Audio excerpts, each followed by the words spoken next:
darbas. Tai dėl to aš iš karto jums sakau, kad projekto jokio nėra. Tai yra būtent iškilus reikalingumui, yra sušus pasiūlyta visiems nariams susidėk, apsispręst ir paskui gims, jeigu tai tikrai reikia tą visą, tai gims tie visi projektai, kuriuos mes turėsim galimybę labai greitai, per labai trumpą laiką apsvarstyti ir pateikti visą. O galima atvirai paklausti? Prašau. Atvirai, tikrai? Taip. Bet jūs, gerbiamas Artūrai, irgi taip pasakė tokį labai įdomų žodžių, va taip staigiai atsirado poreikis. Ar tas poreikis nesurištas, aš kaip užsiminiau, su biudžetu? Ne. Nes biudžete bus svarstamas vėl finansavimas centrų ir turim parodyti vieningumą, turim parodyti, kad kažką tai darom, kad gauti tą finansavimą. Tai ne, aš tik iškėliau klausimą, jūs nepykite, mes turim atvirai šnekėtis. Nes yra nupjautas per pusę, dabar mes, jeigu jūs neduosit pinigų, tai mes apjungsim visas profsąjungas ir padarysim. Tai gal padarom? Iš tikrųjų. Tai sakau, kalbėkim atvirai, nes geriau atvirai, negu už akių ir išeiti kažkur tai už durų ir toliau pradėti šnekėti. Rado poreikis. Bet čia galima laikyti kaip viešųjų ryšių akcija tokia, ne? Nes jeigu poreikis jis negali atsirasti, šiaip prieš 3 metus buvo tas poreikis ir prieš 10 metų buvo poreikis, šitas visiems suėti krūvų. Ir jis nestaigiai atsirado. Galima? Aš ponui Arvydui dabar truputėlį noriu paaiškinti. Galbūt pirmininkas ne visiškai tiksliai išsireiškė, nes šitas poreikis ne šiandien ir ne vakar jisai atsirado. Tai čia paprasčiausiai žodžių žaismas buvo. Bet mes puikiai žinom, kad visi mes susidurėm su valdžios struktūromis ir valdžios struktūros visus mus vanoja tuo pačiu botagu. Visur skelbdami netgi tarptautinėje erdvėje, skelbdami apie tai, kad profsąjungos yra nevieningos, profsąjungos susiskaldžiusios ir taip toliau. Mes 4 profsąjungos, kurios manė ir turbūt labai teisingai daryti kažkokią akciją, kurios mums neleido, arba taipogi irgi tyčiojasi, siūsdama žiemą į sniegynus prie Siemens arenos ir su teisminiais įvairiais procesais neleisdami daryti.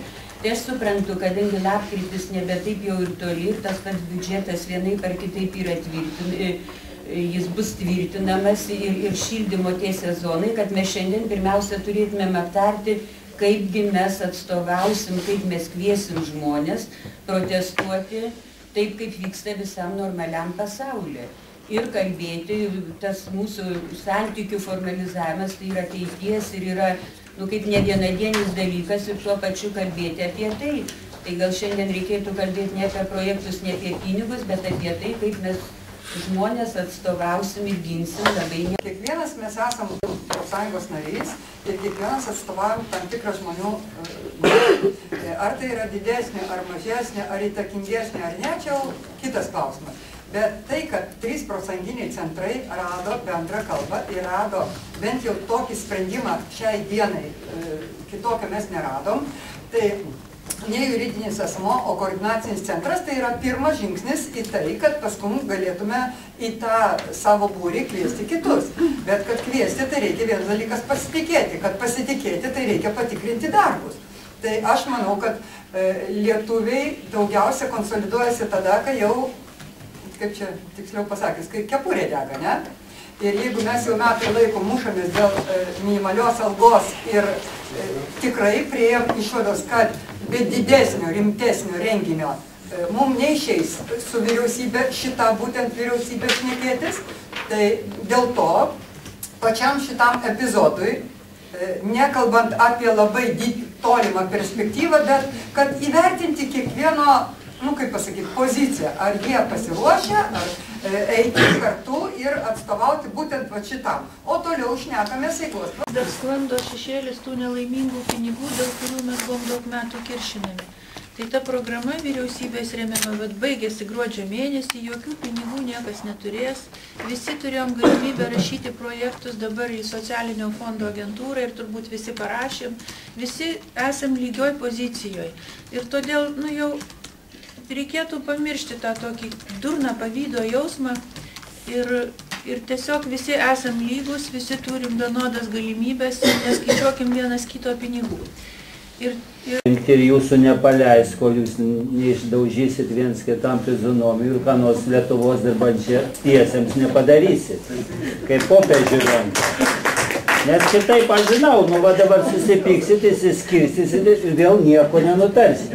Nu Černiauskas pasiūs kažkokią rezoliuciją, išeis į Seimą, nu ir vėl mes sėdėsim čia. Taip? Ką? Visi kartu.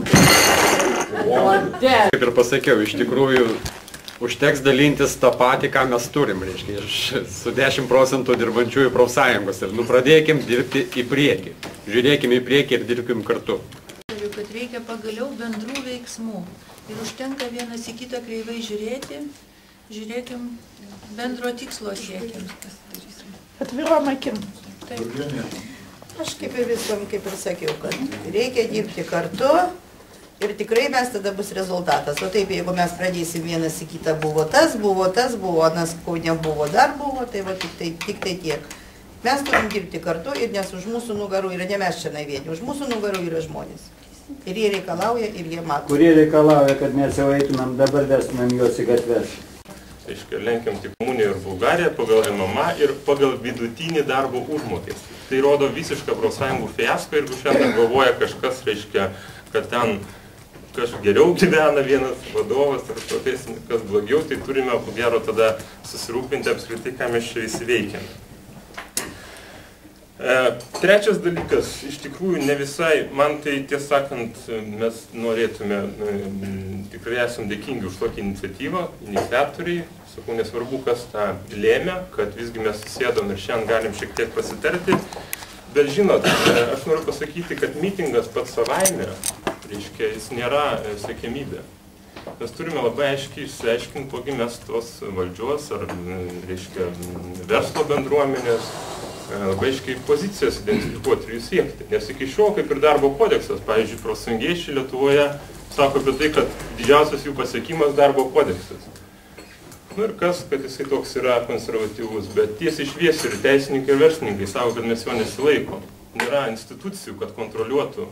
Tas pats su reikalavimais. Mes žmonės išblaškom, pamitinguojam, gaunam ten kažkokius vyriausybės pinigus ir vėl nurimstam, reiškia.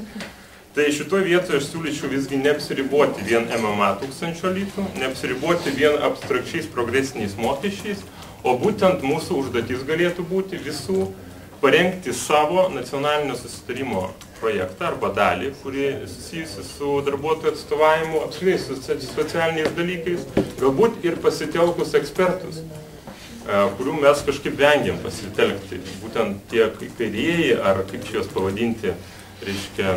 Eina kaip tankas, įsikūrė profsąjungą, išnaikina visus, kviečia, atleidžia ir mes tylim ir nieko negalim padaryti. Niekas nebaudžia. Jo, tai aš galvoju, kad paruošti alternatyvų susitarimą ir ruoštis mitingui. Patikit mums mitingą didelį, suorganizuoti, paskui jūs mums busit nereikalingi. Nu taip, nu kolegos, nu ką? Mes darysim susitarimus nacionalinius. Aš norėjau vieną dalyką tą ir pasakyti, kad teisingai šiandien va ir Janina pasakė. Deleguokim kiekvieną, reiškia, organizaciją po du, tai tegu būna pradžiai galbūt ir mitingui, bet iš tikrųjų tai ir būtų tas koordinacinis centras, ką ir pasakė Algirdas. Nuo jo ir pradėsim, tai pradėkim vieną kartą. O aš pasinaudosiu